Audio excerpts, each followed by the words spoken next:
ഋഷി ജീവിച്ചിരിപ്പുണ്ട്. സർ, എന്താ മാഡം എന്തായി പറയുന്നേ? CP സാറ് ഞെട്ടിയല്ലേ? വാർത്ത കേട്ടപ്പോ ഞാനും ഞെട്ടി.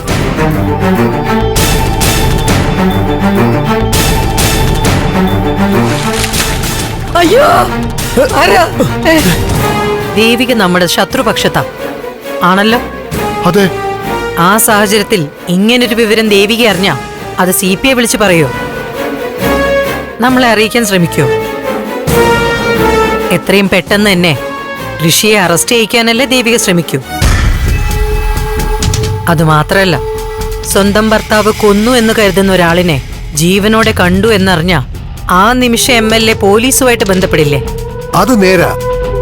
അങ്ങനെയാണെങ്കിൽ അവൾ അത് CPയോട് പറഞ്ഞ എന്തിനാ? നമ്മൾ നടത്തുന്ന പോലൊരു ഗെയിം അവളും നടത്തുന്നുണ്ട്. മാഡം, ചതുരംഗ കളി. അവളൊരു നല്ല നീക്കം നടത്തുവാ നമ്മൾ പൂട്ടിക്കാൻ. ഒരു കാര്യം ഉറപ്പിക്കാം, അവക്കാകെ ഒരു സംശയം വന്നിട്ടുണ്ട്. ഋഷി ജീവിച്ചിരിപ്പുണ്ടെന്നുള്ള തോന്നൽ അവക്ക് വന്നിട്ടുണ്ടെന്ന് തോന്നുന്നു. ചിലപ്പോ ആ ജഡ്ജി ഹരിയായിരിക്കും മരുന്നിട്ട് കൊടുത്തത്. എന്തായാലും മാഡം, ഋഷിയെ ഇവിടെ നിർത്തുന്നത് വലിയ റിസ്കാ. മാഡം പറഞ്ഞ പോലെ ദുബായിലേക്ക് അയക്കണം. പക്ഷെ ഞാൻ പറയുന്നൊന്നും അവന് മനസ്സിലാവുന്നില്ലല്ലോ. എങ്ങനെയും ഋഷിയെ പുറത്തയക്കണം മാഡം.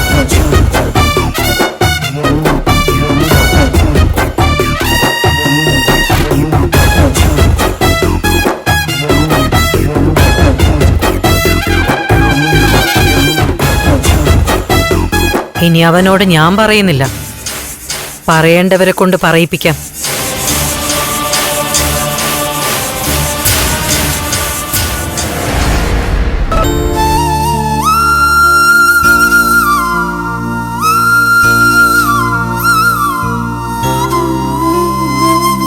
അമ്മേ, ഞാൻ ഇറങ്ങാം. മോളെ, നിന്നോടമ്മ ഒരുപാട് ദേഷ്യം കാണിച്ചിട്ടുണ്ട്. പക്ഷെ ഇപ്പോ എങ്ങനെ നന്ദി പറയണമെന്ന് അറിയാൻ പറ്റാതെയാ ഞാൻ നിൽക്കുന്നത്. എന്താ അമ്മേ? അമ്മ എന്നോട് നന്ദി പറയാനോ? നന്ദി പറച്ചിൽ വളരെ ചെറുതാ. നിന്റെ നന്മയും നീ ചെയ്ത കാര്യങ്ങൾക്കും ഒരു നന്ദി പറച്ചിൽ എത്രയോ നിസ്സാരവാ. ഞാൻ കരുതി നീ നന്ദനെ കൈവിട്ട് കളഞ്ഞു. നന്ദനെ എങ്ങനെയും ഒഴിവാക്കാനാണ് നീ ആഗ്രഹിക്കുന്നതെന്ന് എന്റെ മനസ്സിൽ അറിയാതെ ഒരു ചിന്ത വന്നുപോയി. എത്ര വൃത്തികെട്ട മനസ്സാണ് എന്റേതെന്ന് ഞാൻ ഇപ്പൊ തിരിച്ചറിയുന്നു. നന്ദനെ തിരിച്ചു കിട്ടിയതുപോലുള്ള ഒരു സന്തോഷം അവനെ സംരക്ഷിച്ച് നീ കൂടെ ഉണ്ടായിരുന്നു എന്ന് തിരിച്ചറിയുന്നതും. എന്റെ അമ്മേ, എന്നെ അമ്മ ഇങ്ങനെ പുകഴ്ത്തല്ലേ. മോളെ, ഇതൊക്കെ വല്ലപ്പോഴും വീണ് കിട്ടുന്ന നല്ല വാക്കുകളല്ലേ, വേണ്ടാന്ന് വയ്ക്കണ്ട. വല്ലപ്പോഴും ഒന്നുമല്ല, എപ്പോഴും ദേവികയ്ക്ക് എന്റെ മനസ്സിലൊരു സ്ഥാനമുണ്ട്. ഇനി അമ്മയ്ക്ക് ഒരാഗ്രഹം കൂടിയേ ഉള്ളൂ. ദേവിക എന്നേക്കുമായിട്ട് ഇനി ചന്ദ്രോത്ത് വരണം. സിദ്ധുവും കൂടി പറ. സിദ്ധു, അത് ഞാൻ പറയില്ല. അത് തികച്ചും അവരുടെ രണ്ടുപേരുടെ മാത്രം കാര്യം. അവര് തീരുമാനിക്കട്ടെ. ആ തീരുമാനം നമ്മൾ അംഗീകരിക്കുന്നു. മോളെ, ആദ്യം നന്ദുവിന്റെ കാര്യങ്ങളൊന്ന് തീരുമാനം ആവട്ടമ്മേ. അതിനല്ലേ ഇപ്പൊ പ്രാധാന്യം കൊടുക്കേണ്ടത്. ഞാൻ ഇറങ്ങാച്ച. ശരി അമ്മേ. മോളെ,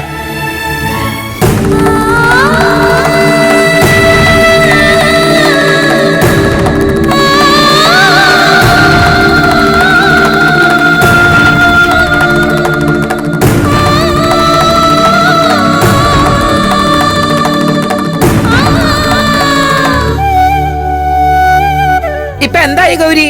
ജോത്സ്യം പറഞ്ഞ പൂജകളൊക്കെ ചെയ്തപ്പോ ദേ ആളെ ഭഗവാൻ മുന്നിൽ കൊണ്ട് നിർത്തി തന്നില്ലേ? മുരളിയെ പോലെ നിനക്കും കുറച്ചും ഇതിലൊന്നും വിശ്വാസമില്ല.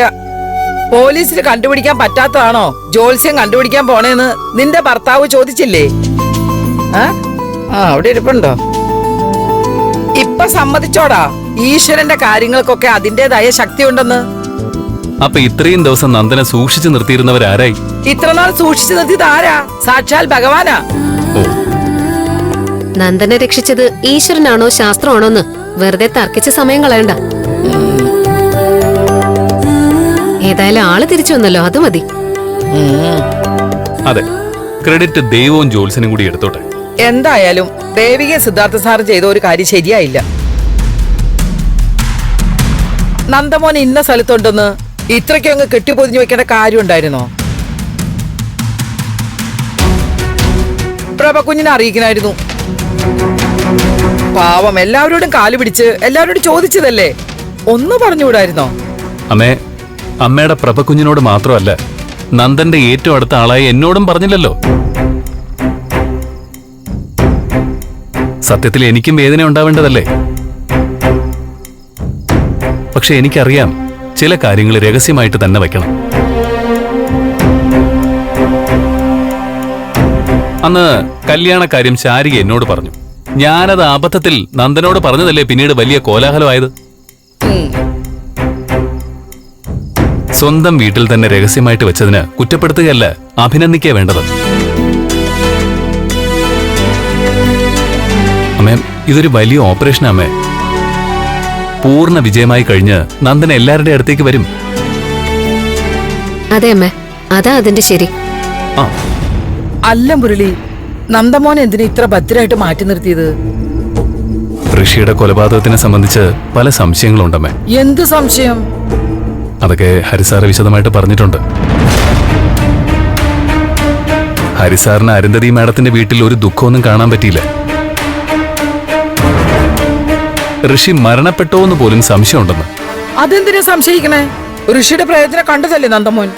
മരിച്ചാലല്ലേ ഒരാൾ പ്രേതാവുള്ളൂ. ഓ, അമ്മ ദേ വീണ്ടും വിശ്വാസത്തിന്റെ കഥകൾ തുടങ്ങി. നമുക്കത് വിടാം. എന്തായാലും വലിയൊരു ഭാരം മനസ്സിൽ നിന്ന് പോയില്ലേ? സത്യം, മനസ്സിനിപ്പോ ഒരു സമാധാനം കിട്ടി. പ്രഭകുഞ്ഞിന് സന്തോഷായി എന്നറിഞ്ഞപ്പോ എനിക്കും സന്തോഷായി. ഇനി ഒരിക്കൽ കൂടി ജോത്സ്യനെ കാണാൻ പോണം. സമാധാനം കിട്ടിയതിനെ പൂജകൾ ചെയ്യണം. എന്താ വേണ്ടേ?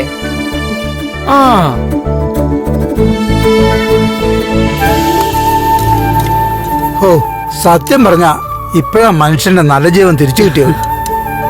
എല്ലാം ഭഗവാന്റെ തീരുമാനായിരിക്കും. കഴിക്കേ. എന്താ അമ്മ ഇത്? പറഞ്ഞില്ലേ, ഗണപതി കോവിലിൽ വഴിപാട് കഴിച്ചെന്റെ പ്രസാദ. എന്തായാലും കൊള്ളാമേ. നന്ദേട്ടൻ കൊലപാതകയാണെന്ന് അറിഞ്ഞ അന്നു മുതല് ഇന്ന് വരെ 13 വഴിപാടുകളാ അമ്മയുടെ വക അമ്പലത്തിൽ ചെലവായത്.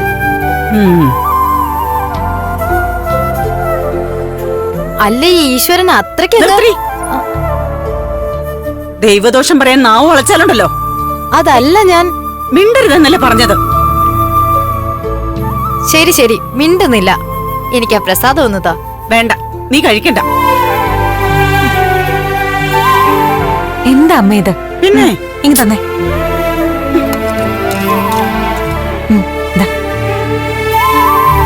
ഇത്തിരി പായസം കൂടി ഉണ്ടാക്കായിരുന്നു അല്ലേ മംഗലശ്ശേരി? പായസം മാത്രല്ല, സദ്യ തന്നെ ഒരിക്കൽ ആഘോഷിക്കേണ്ടതായിരുന്നു.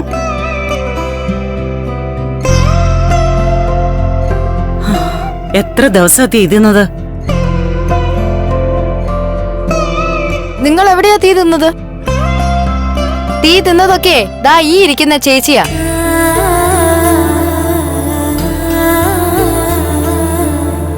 നന്ദേട്ടനെ സുരക്ഷിതമായി മാറ്റുക മാത്രമല്ല, ആരും അറിയാതെ സൂക്ഷിക്കുകയും വേണമായിരുന്നു.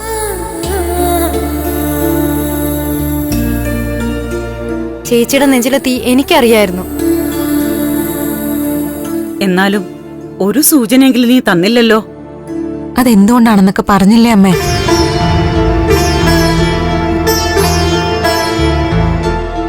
ഈ കള്ളിയുടെ അഭിനയായിരുന്നു അഭിനയം. എല്ലാ കാര്യങ്ങളും അറിഞ്ഞു വെച്ചിട്ട് ഞാനൊന്നും അറിഞ്ഞില്ലേ രാമനാരായണ എന്നുള്ള മട്ടായിരുന്നില്ലേ? എന്തെങ്കിലും കേട്ടാ ഉടനെ ഈശ്വരാന്ന് വിളിച്ച് കരയാൻ റെഡി ആയിരിക്കുന്നവരുടെ മുന്നിൽ ഇങ്ങനെയൊക്കെ പിടിച്ചു നിൽക്കാൻ പറ്റൂ. മോളെ എന്താ അച്ഛാ? ഇനി എന്താ തീരുമാനം? എന്ത് തീരുമാനം? അല്ല, ഈ പ്രശ്നങ്ങളൊക്കെ അവസാനിച്ച് നന്ദൻ വീട്ടിലേക്ക് വരുമല്ലോ. അപ്പൊ പിന്നെ മോൾ അങ്ങോട്ട് പോവല്ലേ?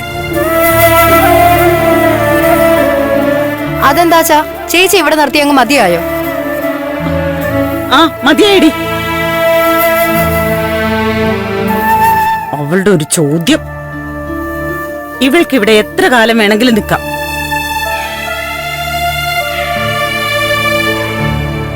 ചേച്ചി ഒറ്റയ്ക്കല്ല, ചേച്ചിയുടെ കൂടെ ചേട്ടനും വേണം.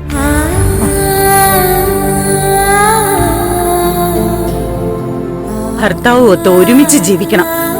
അത് ഇവിടെ ആയാലും അവിടെ ആയാലും. അമ്മേ, അതൊന്നും ഇപ്പൊ ചർച്ച ചെയ്യേണ്ട കാര്യങ്ങളല്ല.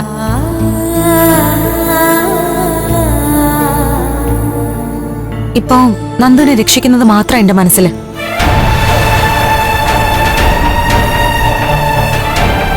ഇപ്പൊ കുറച്ചു ദിവസം മാറ്റി നിർത്തിക്കൊണ്ട് മാത്രം ഒന്നും അവസാനിച്ചിട്ടില്ല.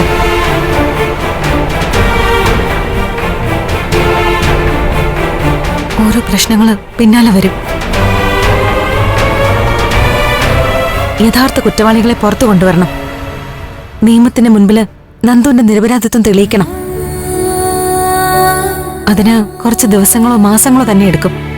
അതുവരെ നിങ്ങളുടെ ജീവിതം രണ്ടിടത്ത് തന്നെ വേണമെന്നാണോ മോളെ? ഷടാ, സമാധാനത്തോടെ ജീവിക്കുന്നവരെ കൂടി നിങ്ങൾ കുഴപ്പത്തിലാക്കുമല്ലോ.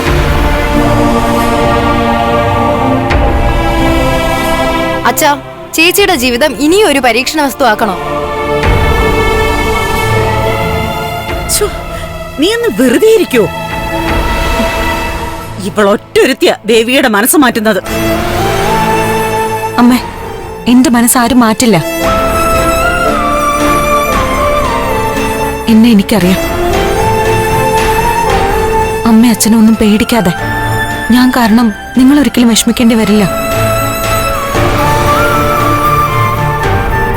ആദ്യം നന്ദുവിന്റെ കാര്യങ്ങൾക്ക് പൂർണ്ണമായ ഒരു തീരുമാനം ഉണ്ടാവട്ടെ. ബാക്കിയൊക്കെ പിന്നീട്.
നന്ദുവിനൊപ്പം ഇനി എനിക്കൊരു ജീവിതമില്ല.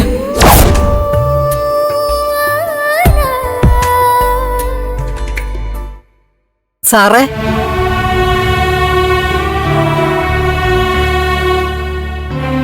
ആഹാ, അത് ശരി. നേരത്തെ കയറി കിടന്നോ? വന്നേ, ഭക്ഷണം കഴിക്കാം. സാറേ, എനിക്കൊന്നും വേണ്ട മച്ചി. അതെന്ത് പറ്റി? ശബ്ദത്തിന് മാറ്റമുണ്ടല്ലോ. എസ്തപ്പാനെ, എനിക്ക് വിശക്കുന്നില്ല അമ്മച്ചി. നിങ്ങൾ കഴിച്ചോ? എനിക്ക് വേണ്ട. എന്തുപറ്റി? മൂടി പോച്ചൊക്കെ എന്താന്നറിയില്ല, നല്ല കുളിര്. അയ്യോ, നല്ല ചൂടുണ്ടല്ലോ.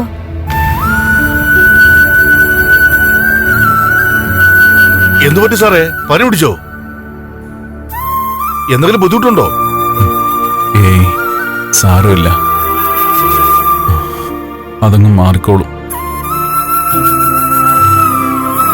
ചിലപ്പോ പെട്ടെന്ന് സന്തോഷം വന്ന് ശരീരത്തിന്റെ ബാലൻസ് തെറ്റിയതാവും. ദേവി വന്നു, മുരളിയെ വീണ്ടും കണ്ടു. അമ്മയോടും ആന്റിയോടും സംസാരിച്ചു. അതിന്റെ സന്തോഷത്തിൽ മനസ്സിളകിയതാവും. പാവം ദേവി, അവളെ ഞാൻ ഒരുപാട് വിഷമിപ്പിച്ചിട്ടുണ്ട്. ജീവിതത്തിൽ സന്തോഷം മാത്രമേ ഉണ്ടാവൂന്ന് പറഞ്ഞ് വാക്കുകൊടുത്ത് വിവാഹം കഴിച്ചിട്ട് അവൾക്ക് കണ്ണീരൊഴിഞ്ഞ സമയമില്ലായിരുന്നു. ആദ്യം അമ്മ ഉണ്ടാക്കിയ ബുദ്ധിമുട്ടുകള്, പിന്നെ മീര കേസ്, പിന്നെ അരുന്ധതി മാഡത്തിന്റെ വീട്ടിലെ കുഴപ്പങ്ങള്, ഇസബല്ലയുമായുള്ള പ്രശ്നങ്ങള്. അങ്ങനെ പറഞ്ഞു തുടങ്ങിയ ഇന്ന് അവസാനിക്കില്ല. പക്ഷേ ഞാൻ അപകടത്തിലാണെന്നറിഞ്ഞപ്പോ എല്ലാം ഇട്ടെറിഞ്ഞ് അവൾ എന്റെ അടുത്തേക്ക് ഓടി വന്നു. ദേവിക മോൾക്കൊരു ആവശ്യം വരുമ്പോൾ നന്ദമോന് ഓടിച്ചെല്ലും. നിങ്ങളുടെ ബന്ധു അങ്ങനെയാണ്. നിങ്ങൾക്ക് ശരീരം കൊണ്ട് കുറച്ചു ദിവസം അകത്ത് നിൽക്കാൻ പറ്റും, പക്ഷേ മനസ്സുകൊണ്ടാകലില്ല. അതൊക്കെ അവിടെ നിക്കട്ടെ സ്തപ്പാനെ.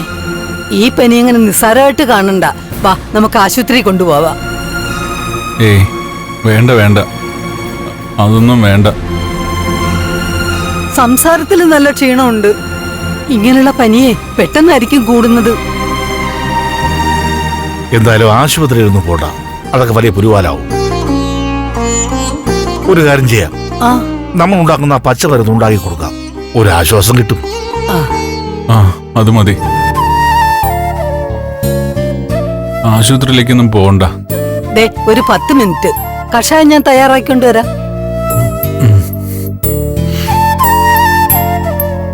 സാറേ, തലവേദന ഉണ്ടോ സാറേ? ഇല്ല, സാരമില്ല. ഓ,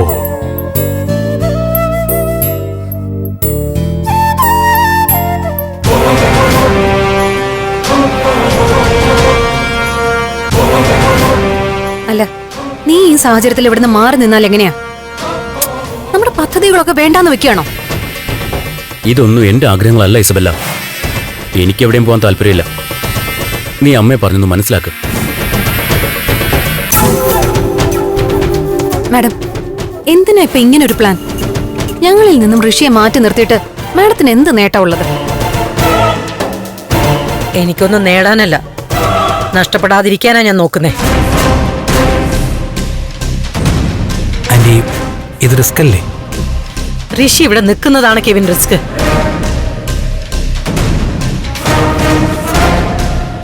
ഋഷിക്ക് മാത്രല്ല, എല്ലാവർക്കും അത് പ്രശ്നമാവും.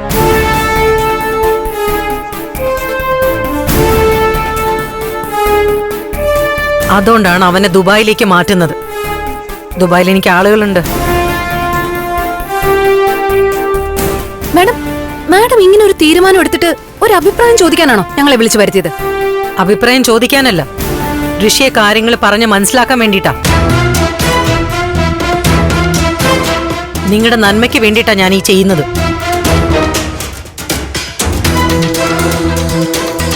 നിങ്ങളുടെ സമ്മതം കിട്ടാതെ അവൻ അനുസരിക്കില്ല എന്ന് എനിക്കറിയാം.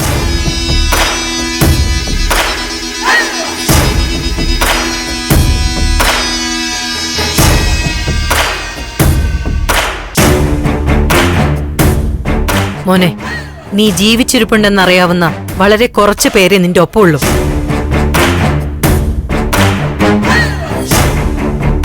ഇസബെല്ലയ്ക്കും കെവിനും ഈ കാര്യത്തിൽ ഒരു എതിർപ്പുണ്ടാവില്ല.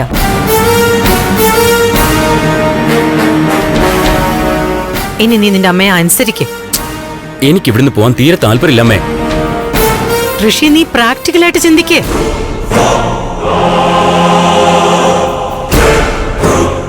ഞാൻ പഴയ കാര്യങ്ങളൊന്നും പറഞ്ഞിട്ട് എന്നെ കുറ്റപ്പെടുത്തുന്നില്ല. പറഞ്ഞതനുസരിക്കാത്തതിന്റെ ടെൻഷനാ ഇപ്പൊ ഈ അനുഭവിക്കുന്നേ.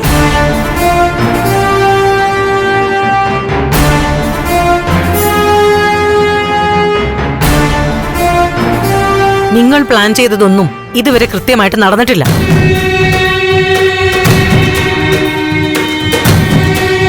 ഇനി സംഭവിക്കാൻ പോകുന്നത് ഋഷിയെ ചന്ദ്രോത്തുകാർ കണ്ടെത്തും.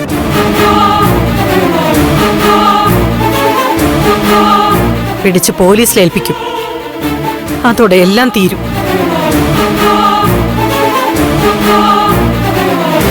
ഋഷിയുടെ മാത്രല്ല, നിങ്ങളുടെ ഭാവിയും അപകടത്തിലാവും. ഇപ്പോഴാണെങ്കിലോ നന്ദൻ എവിടെയാണെന്ന് അറിയില്ല.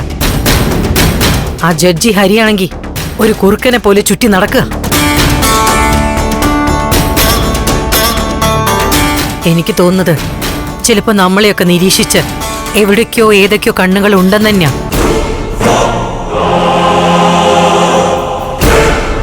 നിങ്ങളിൽ ആരെങ്കിലും ഒരാൾ പെട്ടാ മതി, എല്ലാരും പെടും. അതാണ് അവസ്ഥ.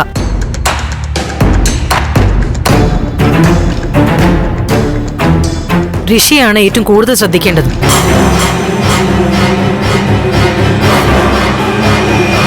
ഇവൻ കൊല്ലപ്പെട്ടു എന്നാ നിങ്ങൾ പറഞ്ഞു പരത്തിയേക്കുന്നേ.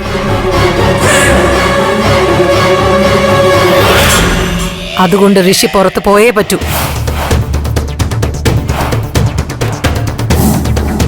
ബെല്ല, നീ ഋഷിയെ പറഞ്ഞ കാര്യങ്ങളുടെ ഗൗരവം ഒന്ന് മനസ്സിലാക്ക് പ്ലീസ്.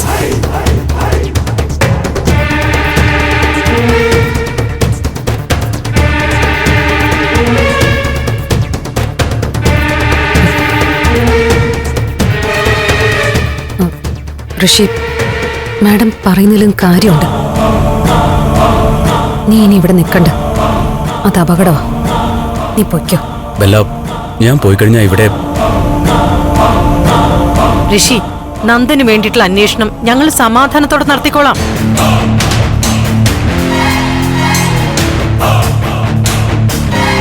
എല്ലാം നമ്മുടെ റൂട്ടിലേക്ക് എത്തിക്കഴിഞ്ഞാ നിനക്ക് പിന്നെ തിരിച്ചു വരാലോ.